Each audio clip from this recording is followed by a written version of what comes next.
Hello everyone and welcome back. Today I'm going to be talking about how I think I am shadow banned from a Comic-Con. So the Comic-Con in question and the topic of the discussion today is Big Lick Comic-Con in Roanoke. So if you guys have followed the channel for any length of time, you know that one of my most popular videos, actually two of my most popular videos, are one of my vlog of going to that convention in 2022, and then my subsequent video of me going to their shop and videoing in their shop. And the title of that video was The Best Comic Book Shop I've Ever Been To. Now, that's obviously changed since then for multiple reasons, but one, I've actually been to better shops. Now, what I mean by shadow banned is they have not explicitly said that you were banned from this, but recent events have come to light for me to make this video. I have received a privacy violation on YouTube. So what does this mean? Well, there are copyright strikes and there are different strikes that you can get against your channel.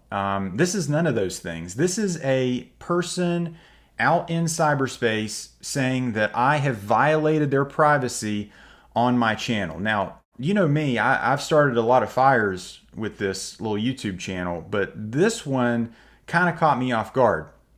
So I got this email from YouTube basically telling me that at certain points in this video, specifically the video of my vlog of Big Lick Comic-Con, that says that I have violated privacy. So when I look at this email, it's really confusing, and like most communication from YouTube is, it's very vague, and also the timestamps, which I'm assuming what these numbers are very confusing. So I tried to reach out to YouTube basically trying to say, hey, what does this mean? How can I fix this? And I figured it out, I guess, because the privacy violation is no longer there. But if you go back and watch that video, you will notice that the video is kind of chopped up, specifically in the beginning when I go by the Big Lick Comic-Con guy's booth. Now, I can't prove that the Big Lick Comic-Con guy submitted this privacy violation, but you tell me, who else would have submitted it? But listen, I've spent a lot of time, Joe, slating everybody in the company. Backstage, I'm starting fights off everybody. I've ridiculed everyone on the roster. I just want to say from the bottom of my heart, I'd like to take this chance to apologize to absolutely nobody. The double champ does what the he wants.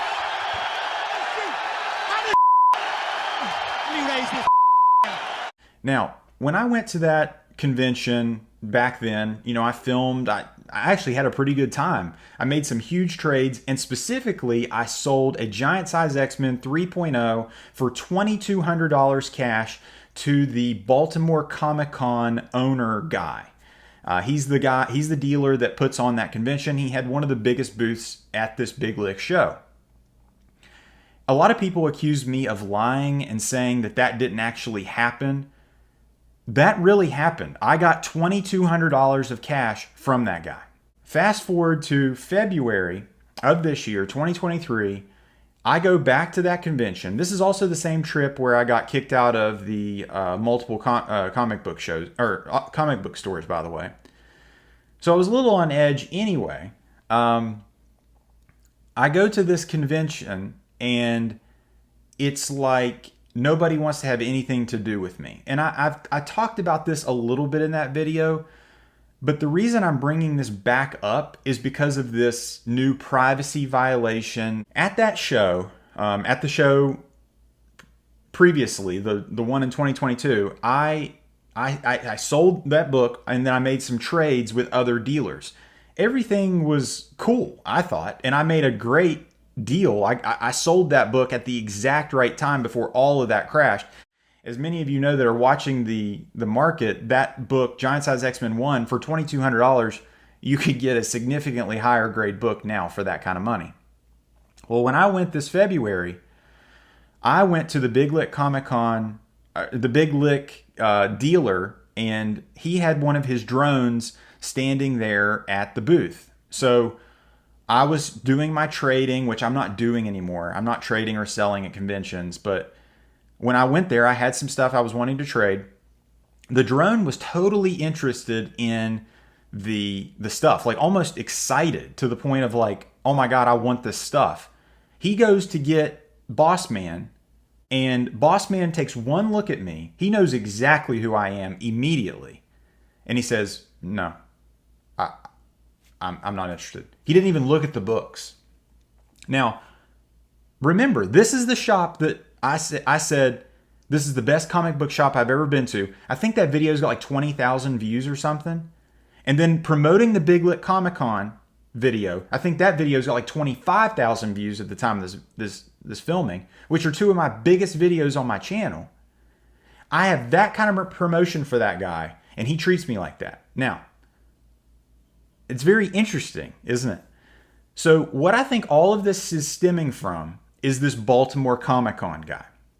So when I go back to him at this convention in 2023, I come up to him and he immediately recognizes me and tells me to stop filming him immediately. So I come to find out that when he got back home to his store or his group or whatever, I don't know if he has a store or not, basically he was humiliated by all his peers and all his coworkers and all his employees, saying that they can't believe that you bought a Giant Size X-Men 3.0 for $2,200. He was embarrassed. Now this dude was on a double cup that morning of this 2023 Big Lit Comic Con. You know, he had a couple lattes in him, and I'm not talking about coffee. So when he was sauced, I was talking to him like it was weird, dude. Like it was like, you know, it was on edge, right? Obviously, he does not like me whatsoever because I got him. I mean, I sold him something that he overpaid for. Now, let's flip the script and talk about all the times that you've overpaid for something, I've overpaid for something at a con, and these dealers and these guys, they remember, they know. They have a little running tally. Because I guarantee, the one guy I saw at Charlotte Comic Con, he remembered how much I paid for my Incredible Hulk 181. He remembers when I bought it. He remembers me immediately. Now you tell me what that means. So when I was talking to him, which I should have just left immediately after he told me to stop filming, because I'm just at the point now when somebody tells me to stop filming, I'm just going to walk away. And the reason being is, how stupid do you have to be to not want promotion, to not want exposure of whatever it is you're trying to sell? And if you were to give me a little bit of a deal or just show me any kind of love, I mean, I can literally promote you. And I'm not trying to be arrogant. I'm not trying to be egotistical. I'm just telling you the truth. And if these guys don't realize that, they're just dummies. So when I'm talking to this guy, one of the books I brought was Jungle Action 6, first appearance of Eric Killmonger. He says, so what are you trying to do, sell your first Michael B. Jordan? And I was like, that's kind of weird that he would say that. And then I wanted to look at his first Hawkeye, which is Tales of Suspense 57. And he says, oh, you want to see first Jeremy Renner. So I don't know what that meant. I don't know what he's doing. Is he disparaging me? Is he disparaging us as collectors because this book's tied to a movie? This is what this is. This is all this is. Is he that callous? Is he that just disgruntled? Probably. It was just like a weird vibe. And needless to say, most of his books, he was showing me this first the Lois Lane book, the 106, the racist cover I've been looking for years now. The price on that book was hilarious and how poor of grade it was. But he would have no issues, no qualms selling that to an unsuspecting customer, showgoer.